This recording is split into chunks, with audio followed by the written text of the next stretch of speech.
Hello. Ben isn't here yet, which is surprising because I did confirm that he is going to be here.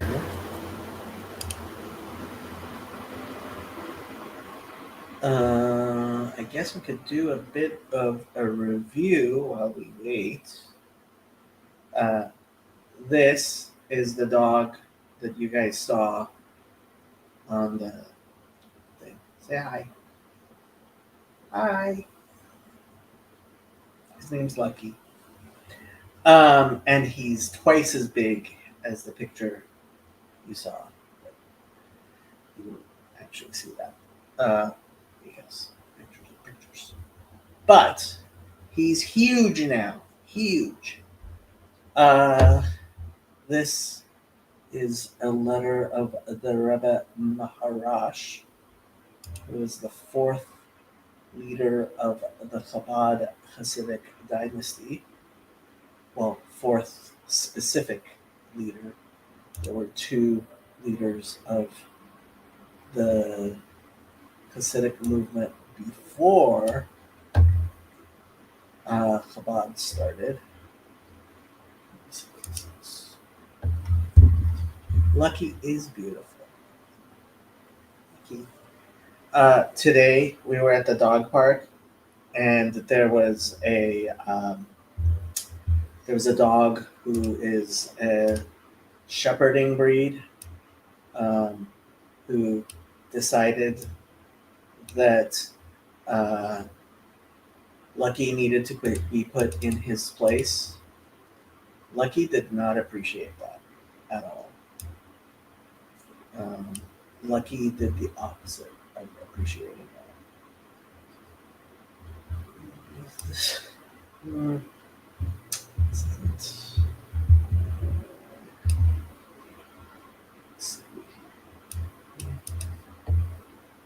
trying to get this. There we go.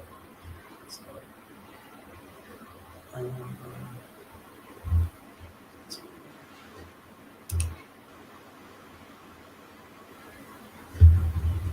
think this is as good as it's going to get.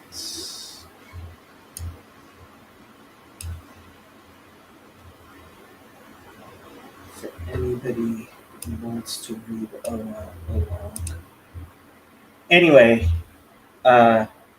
Lucky did a huge tantrum where he started screaming bloody murder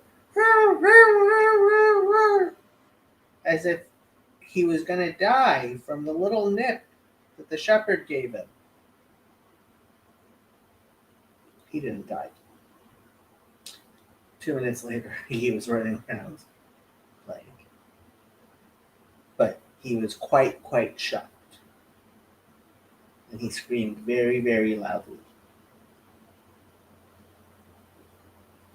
Okay, back to the letter. Let me. I am going to text that.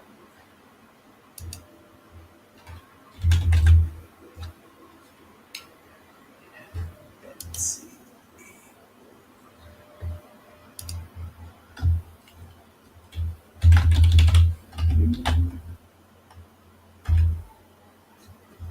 I have not texted him in 2.5 years.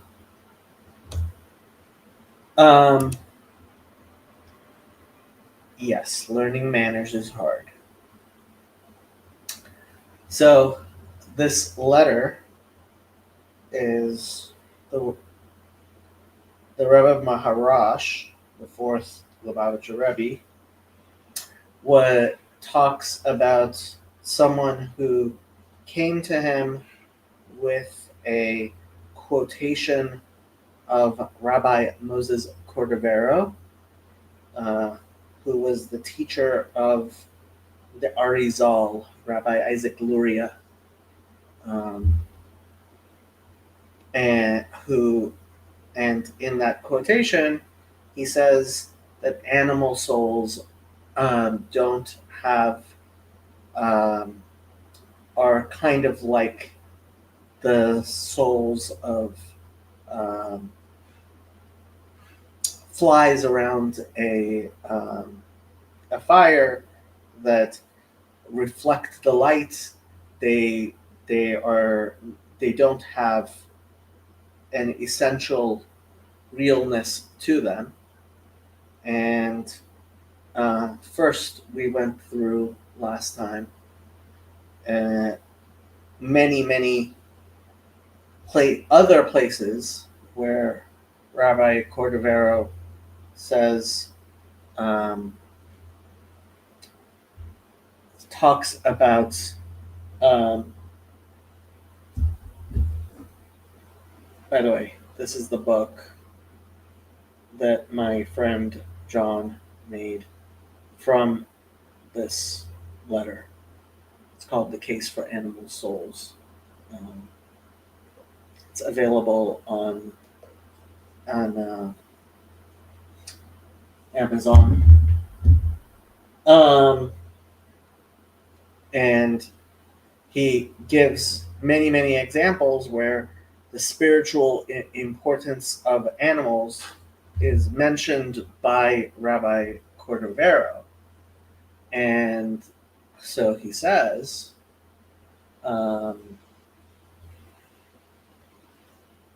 that you cannot simply understand what Rabbi Cordovero said simply based on that one quotation that the scholar gave. I am wondering if Ben crashed because he said he was gonna. When I asked him if we're on for tonight, he said yes, but I might be a little tired. Don't know what to tell you guys. Anybody watching have questions, comments? There are 5 people watching. Here, we will read from John's introduction. Or should I read from John's introduction? Start from his note on text and translation. This volume is based on a handwritten 19th century letter by Rabbi Shmuel Schneerson, Maharash. It is preserved at the library of Agudas Hasidei Chabad, Lubavitch. Manuscript catalog card number 1137, and was published in print in Iggrot Kodesh, Admor Maharash, Kahat 1993, and the digital facsimile is the one that I am showing on my screen. It's available on HebrewBooks.org. The Hebrew text here is an independent retranscription of the original handwritten letter with only minor adjustments for clarity. Selective expansions of rabbinic abbreviations in Hebrew, when unambiguous and clarifying, are applied while leaving traditional devotional formulae and bibliographic sigla abbreviated. I have no idea what a sigla is. Well, sigla is the plural of siglum. So I have no idea what sigla are. Consistent with customary reverence, divine names are rendered as G-D and L-RD. In English, the Hebrew text prints Hey as in Hashem. This edition uses its own pagination. English translation follows a sense for sense approach, prioritizing accuracy and readability. Key Hebrew terms are given in italic transliteration at first occurrence with a brief gloss, e.g., chilipot, tohu, nefesh, ruach, shama, and doctrinal concepts are capitalized, divine soul and animal soul, where necessary for smooth understanding. Brief additions appear in brackets, and omissions or pauses are indicated with ellipses. Citations are formatted uniformly. Tanakh references use book, chapter, verse, Masoretic text. Talmud cites tractate and folio, A.B. Vilna pagination. I don't think there's any Jerusalem Talmud citations in this. Zohar uses volume, page, column. Ramak Pardes Rimonim gives gate chapter with page folio of the edition. Tanya Torah Or notes chapter, part, chapter, and page when edition specific. These conventions ensure fidelity to the source while making the text accessible to the contemporary reader. Introduction. Yes, animals have real souls. Did you hear that? You have a real soul. That's why when you're bad, you're going to get punished for it in hell forever. Well, don't worry, all dogs go to hell. Well, not really, as we'll see in this text. That's why you're supposed to be good and not bite me all the time. It's okay, Ricky. We understand. Yes, animals have real souls that exist before being placed into the animal body and continue to exist once the animal's body dies. Equally extraordinary is that just as the actions we take in life can elevate or desecrate our soul, so too can the actions the animal itself takes in life elevate or desecrate its own soul. Hear that? If you're bad, your soul's gonna suffer. But you're a good boy, right? Who's your good boy? Who's your good boy? Also, every clip that Jacob endorses Calvinism for animals. Calvinism? What are you talking about? That's not Calvinism. Calvinism is the idea that oh, you mean all dogs go to heaven? Well, no, universalism for animals maybe, but even that, no. If you're a bad boy, you're going to hell. You hear that? I don't think Lucky believes that. Okay. If Ben doesn't show up in the next 10 minutes, I will stop this stream and start on my other stream that I was going to have tonight after the stream. Lucky wants to check the book. Do you want to check the book? No? Lucky might want to eat the book. Lucky has been eating a lot of paper. You shouldn't be eating so much paper. We went to the park today. He spent so much time playing. He got so dirty. He jumped in every single mud puddle there was, and there are a lot of mud puddles because it's been raining. And half a dozen people said, "Are you going to have to bathe him?" And I said, if I had bathed him every single time he jumped in a mud puddle, I would have to bathe him every day.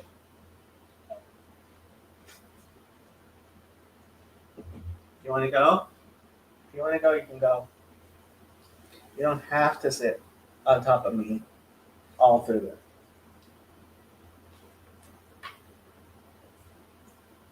You want to jump down? You can jump down. No? Yes? Arrgh. There you go. There you go. Okay. Where are we? Also, every animal's soul has within it higher abilities such as speech and even reason, though they are most often undetectable to us. With meticulous, try not to destroy anything. It would be really nice if you did destroy everything. Thank you. Also, with meticulous reference to what few Kabbalistic sources exist touching upon the souls of animals, Rebbe Shmuel Schneerson, known as the Maharash, weaves together a coherent understanding of the animal soul. The form of the Maharash's letter is similar to a modern legal argument one might find in court today. Such as a legal brief or judicial opinion. The Maharash is presented by opposition, as it were, with the popular misunderstanding that an animal soul is merely a temporary reflection of God's light, only existing while the animal lives and having no individual existence apart from this reflection. The Maharash specifically addresses and rebuts this argument while presenting his evidence to the contrary, from which he bases his conclusion. The Maharash provides cited references to the legal principles and precedent that he analyzed to reach and support his holding. In presenting his holding, the Maharash writes a 10-page letter detailing the rationale beyond his argument, his teaching on the matter. Note that this book is subtitled A Kabbalistic Understanding of the Animal Soul and not The Kabbalistic Understanding of the Animal Soul. The reason for this choice in title is to communicate the fact that the Kabbalah is not a single text, but a vast collection of texts, and there is no accepted last and final word on the topic of this publication. Well, for Chabad Chassidim there is. Because the Rebbe Maharash said it, and no other Rebbe has contradicted it. But I am sure there are people who would disagree. I actually wonder what Chacham Hillel might say to something like this. But that's for another discussion. As will be explained in more detail in later chapters, the existence or non-existence of an animal soul is not explicitly mentioned in the Torah, the 5 books of Moses, the prophets, or the writings, collectively known to some as the Old Testament. Really? The existence or non-existence of an animal soul is not explicitly mentioned? I mean, there are places where it does mention animal souls. Further, the topic is only lightly and sporadically referenced in Kabbalistic sources, as is the nature of light and sporadic references without being compiled and looked at as a whole, as the Maharash has done in his letter. One might come to a different conclusion than that offered here by the Maharash. The holding mentioned in this publication is that brought down by the Maharash Shmuel Schneerson, the 4th of the 7 chief Chabad Rebbes that shaped the Chabad philosophical insights into Jewish wisdom. Maharash was widely accepted to be a Kabbalistic master with profound knowledge of arcane wisdom, including the intricacies concerning the composition and the properties of the soul, ... and which creatures possess one.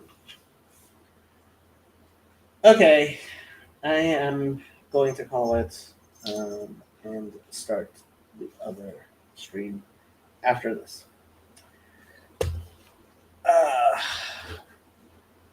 Have a good evening, people.